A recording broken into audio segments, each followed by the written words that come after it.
जसको लागि प्रोटेस्टमा गयो त्यसले नै घरबाट निकाल्दियो जस्तो फिल भइरहेको छ। अब के गर्नु, घर भत्काइदिन्छ भन्ने, अनि रुम खोजेको रुम पनि कहीँ पाएन। अनि सामानहरू सबै प्याक गरेर राखेको छ। अब कुन बेला कतिखेर भत्काउन आउँछ पनि थाहा छैन। मेरो अन्तिम विकल्प भनेको चाहिँ सुसाइड थियो कि त्यतिखेर। हिजोको आजै हो नि, कसरी कहाँ कोठा खोज्ने, सामान कहाँ सार्ने त हिजोको आजै हो नि। झन् यो सुकुम्बासी भनेपछि मान्छेको त्यो सोचाइ नै अर्कै हुने क्या, दिन नखोज्ने क्या सुकुम्बासी भनेपछि। झन् भए पनि खाली भए पनि दिन नखोज्ने खालको मान्छेहरू पनि भेटे।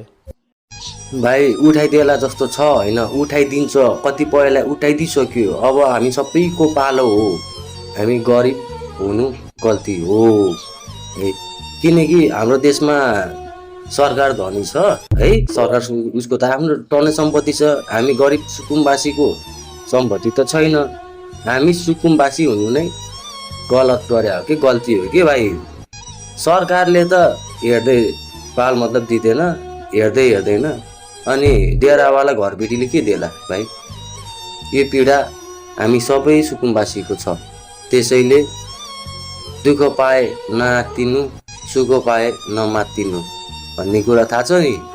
पालो सबैको आउँछ, दिन सबैको आउँछ। अहिले जुन अवस्था हाम्रो भएको छ नि, त्यही अवस्था हामीलाई यो ठाउँमा पुर्याइदिएको सरकारको पनि आउनेछ भाइ एक दिन है।